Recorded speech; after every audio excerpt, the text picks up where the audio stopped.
Hey guys, welcome to my channel, and in today's video I'm going to be showing you guys how to make cream spinach. I don't know why I'm gesturing with my head like that, but it's happening. So I know that cream spinach doesn't sound like the sexiest dish, and I get that, I do. However, if you like any kind of like spinach dip or like spinach and artichoke dip, you're gonna love this. It is one of the best sides that you can make, and it's so easy. Here's what you need. The first thing you're gonna need is some spinach. I'm using a big ol', how much is this? 1 pound tub of this. If you're using fresh spinach, err on the side of buying too much spinach, because this is gonna cook down into like a fraction of this tub. If you only want to use frozen spinach, that's fine. Just make sure that it's thawed before you add any of the other ingredients into it. You're also going to need some milk. I'm going to be using whole milk today, but you can also use any other kind of milk basically, or if you're vegetarian / vegan, pretty sure you can use a non-dairy milk and it will be just fine. Okay. You're also gonna need some cheese. I'm gonna be using some shredded Mexican cheese. And I'm also gonna be using some grated Parmesan cheese. As I said before with the milk part, you can use a non-dairy option. You can also switch this out for like sharp cheddar or Gruyere or whatever combination of cheese you like the most. All this is basically is a cooked spinach in a cheese sauce with some spices in it. That's it. And I'm also going to be employing some garlic powder and some black pepper. This is red pepper. The black pepper will also be used, but it's over there.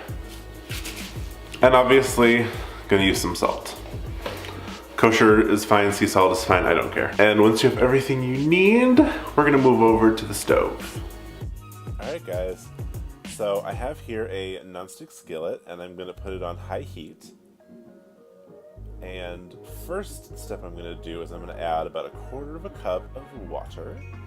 Doing this, kind of getting this water boiling, is going to provide a more sort of steamy environment to put your spinach into.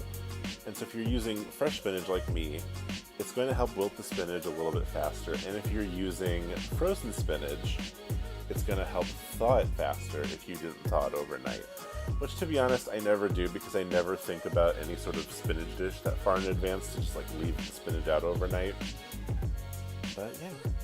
So with the spinach, you're going to feel initially like you have too much and it won't all fit. But trust me when I tell you that it will. The package I'm using is like 1 pound of spinach. And in the end, this makes enough for like me to have a big portion, because I am a large human, and enough for my mom to also have a like healthy sized portion of it, and there were still leftovers. So trust me when I tell you this will fit, and you also do have enough spinach. So now that the spinach is all in the pan, you just want to cover it with a lid.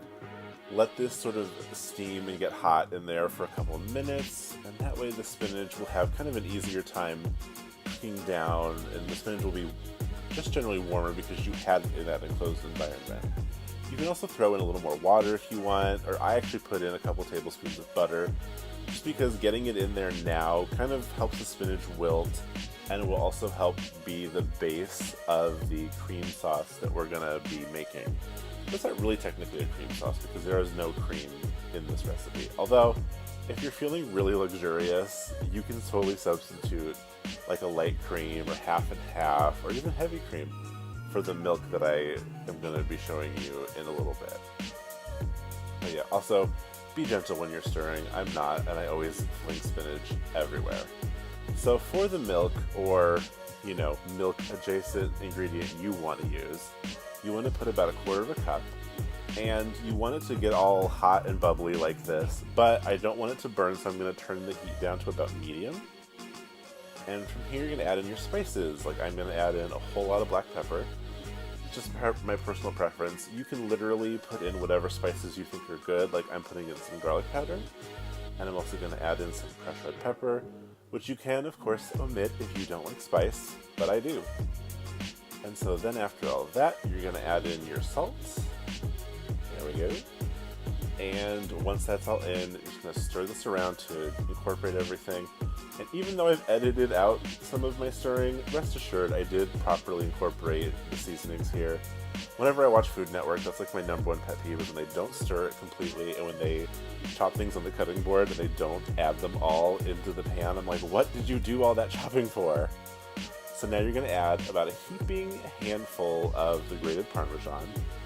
I used like a small handful and then like a big pinch because I have very large hands, but like depending on your hand size, I'd say it's around like 1/3 of a cup of grated Parm is what you're putting in here. Maybe like 1/4 of a cup. Depends on how much you like Parm. And as I said before, with the cheese, you can literally add in any cheese to this and it's going to be amazing. This is just one of those dishes that just relies on like the amazing combo that is like a really great green vegetable and like a, you know, cheesy, creamy sauce.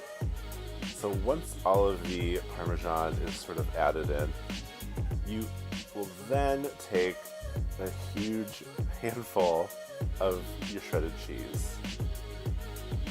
Maybe 2 handfuls, because we all like cheese.